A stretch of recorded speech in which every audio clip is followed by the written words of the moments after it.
चैतन्य केंद्र के विज्ञान को और समझेंगे। इसका आध्यात्मिक आयाम, इसका वैज्ञानिक आयाम,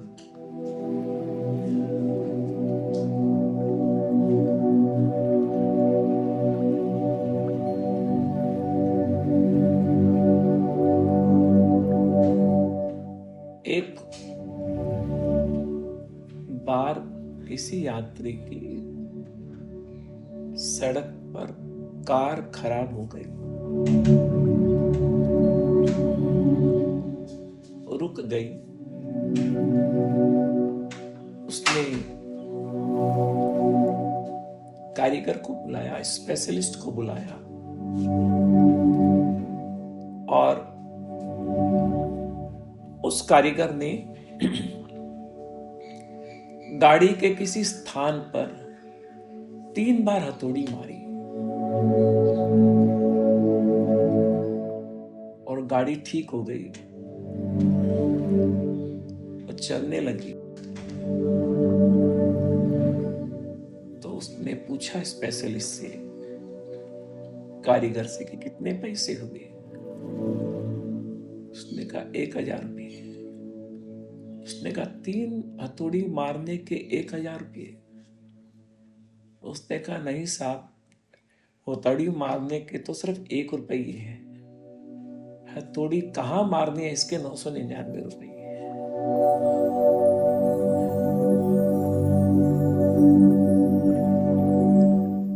चैतन्य केंद्र कहाँ है? इस का अनुभव करने में ऋषियों को, मुनियों को, गुरुओं को कितनी तपस्या करनी पड़ी।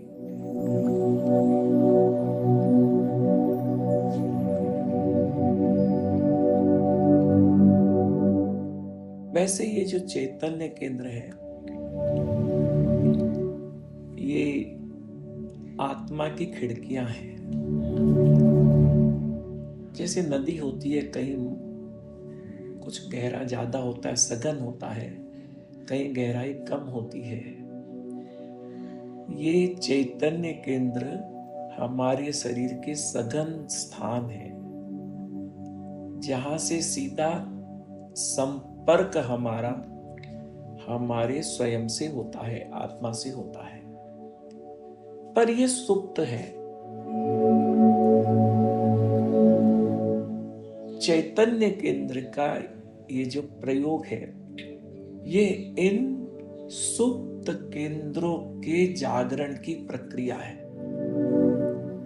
अनंत अनंत जन्मों से ये सुप्त पड़े हैं। हमको हमारे कर्म शरीर के पुण्य से ये मिल तो गए, मगर हमें इसका कोई बोध नहीं है। सब कुछ होते हुए भी हम याचक का जीवन जी रहे हैं। इतनी संपन्नता है, इतनी संपदा है, फिर भी एक याचक का जीवन। इसीलिए गुरुदेव ने फरमाया था, जीवन में सबसे दुर्भाग्यपूर्ण कुछ है या दुख का कोई भी कारण है, तो वो है अपने आप से अपरिचित होना, अपनी शक्तियों से अपरिचित होना। अभी हमने 13 चक्रों पर ध्यान किया। इसमें 8 तो ग्रंथियां हैं और 5 इंद्रियां हैं। इसको आप ये समझिए पेट्रोल पंप की तरह है। हम चित्त को वहां ले जाते हैं, वहां इसको चार्ज करते हैं हमारे चित्त को, और ये जितने भी चक्र हैं, ये सब हमारी सुषुम्ना के ऊपर अवस्थित है। चूंकि सुषुम्ना अपौद्गलिक है, चूंकि चक्र अपौद्गलिक है, इसलिए कोई तरीका नहीं है कि हम इसको किसी उपकरण से देख पाए। इसका जो करेस्पॉन्डिंग ऑर्गन है शरीर में, उसको हम एंडोक्राइन ग्लैंड कहते हैं।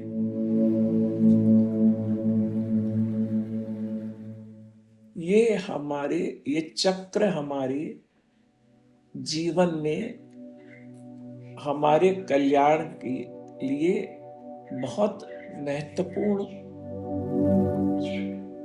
ही महत्वपूर्ण रोल अदा करते हैं। और ये निरंतर चक्र कहते हैं, ये हमेशा चक्र के रूप में, they are ever moving.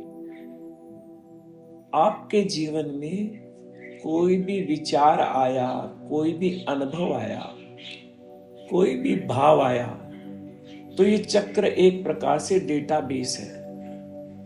Database के माध्यम से ये तत्काल वहां पर अपना प्रभाव डालते हैं। आपके अनंत अनंत जन्मों की यात्रा की हर घटना वहां दर्ज है, उसका प्रभाव वहां है। और इसको ऐसे समझे कि ये एक प्रकार की पगडंडी है।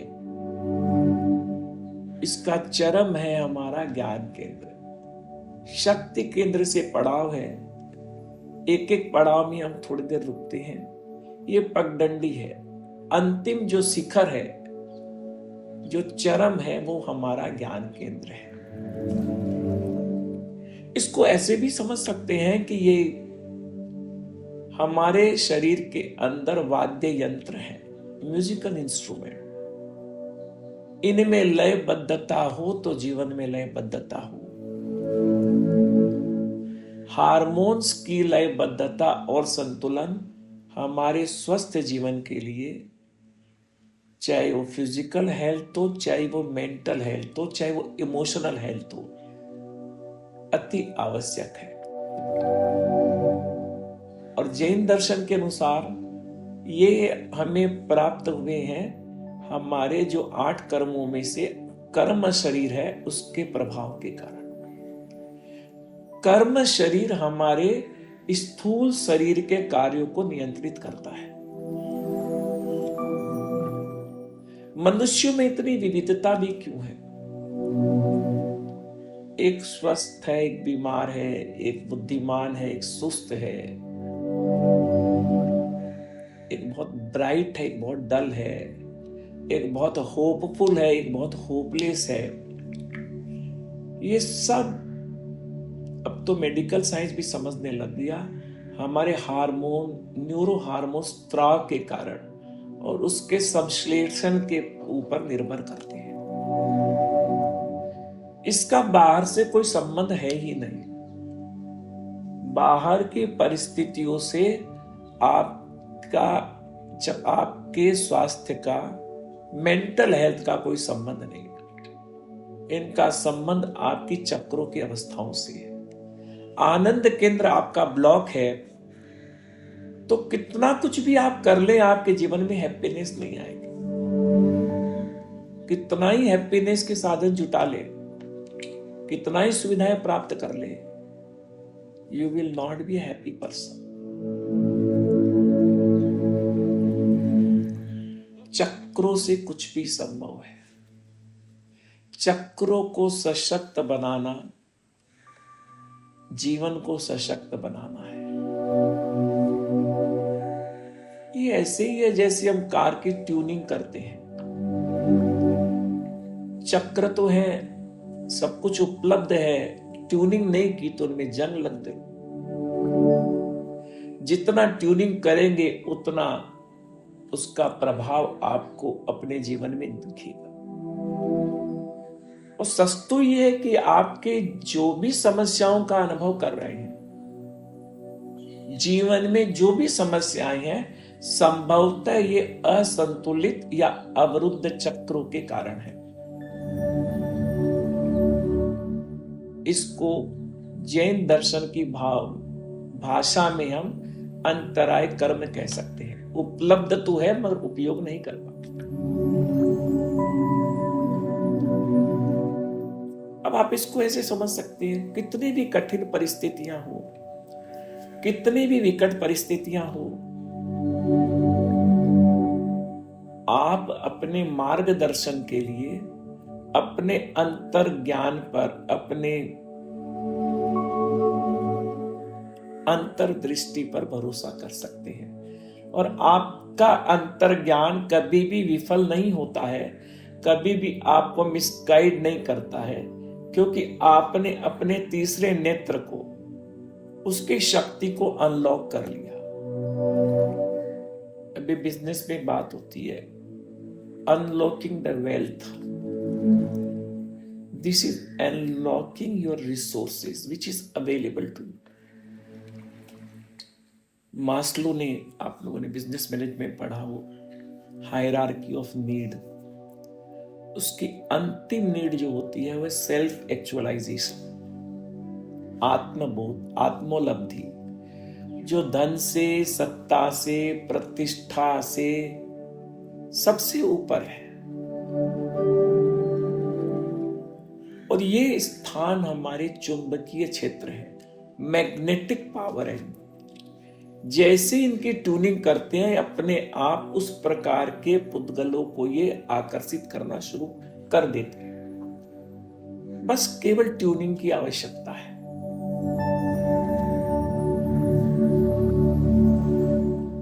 और सबसे बड़ी जो विस्मयकारी बात है वो ये है कि इसका संबंध हमारे बाहर के संसार से भी है। जो हमारे चक्रों का उद्विकास है नीचे से ऊपर, उसके जो रंग है, इसके साथ रंगों की साधना होती है, चक्र के साथ मंत्रों की साधना होती है। इनके रंगों का ऑर्डर जो है वो वही है जो हमारे रेनबो का ऑर्डर है। आकाश में जो रेनबो होता है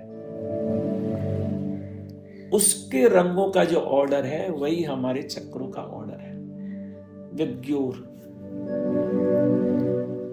इससे आपको याद भी हो जाएगा कि चक्रों के रंग कौन कौन से। ज्ञान केंद्र है तो उसका वायलेट कलर है, नीचे दर्शन कर पाते तो इंडिगो केंद्र है, विशुद्धि पे ब्लू कलर है, आनंद केंद्र ग्रीन कलर है, तेजस केंद्र पीला रंग है, उसके नीचे हम आते हैं स्वास्थ्य केंद्र ऑरेंज रंग है, और शक्ति केंद्र लाल रंग है। ये पातंजलि योग दर्शन में इसके नाम अलग अलग है। मूलाधार से लेके स्वादिष्ठान, मणिपुर, अनाहत, विशुद्धि केंद्र, आज्ञा चक्र, सहस्त्रार। और चक्रों के प्रभाव को बढ़ाने के लिए ध्वनियों का भी उच्चारण किया जाता है। ये ध्वनियां संस्कृत अक्षरों में है, मंत्रों में है। मंत्रों की प्रतिध्वनि से ये और ज्यादा सक्रिय हो जाते हैं। और गुरुदेव महाप्रज्ञ जी ने तो 13 केंद्रों की बात की, 13 केंद्रों का अनुभव किया अपनी साधना से। प्राय दुनिया में चक्रों पर जो काम होता है, एक एक परंपरा एक एक केंद्र पर काम करती है। जैसे ज़ेन है, JDN, उनका ज्यादा जो जोर रहता है वो तेजस केंद्र पर है। तो कोई परंपरा केवल आनंद केंद्र पर ध्यान करती है। जो शंकर दर्शन है, भगवान शंकर के जो अनुयायी हैं वो तीसरी आंख पर करते हैं, दर्शन केंद्र पर। वैदिक परंपरा में ज्ञान केंद्र पर ध्यान कराया जाता है। गुरुदेव महाप्रज्ञ जी ने सभी आयामों को पकड़ा एक संपूर्ण व्यक्तित्व के लिए, कि हमारा व्यक्तित्व बहुआयामी हो। उन्होंने 5 इंद्रियों को भी इसमें जोड़ा। इनके साधना की कई प्रणालियां हैं। प्रकंपनों को देखना, रंगों के साथ देखना, चक्रों के साथ देखना, इनके जो साउंड का जो वाइब्रेशन है उसको सुनना। ओम अरहम, ओम अरहं, ओम अरहं, ओम सिद्धा, ओम सिद्धा। Thank you.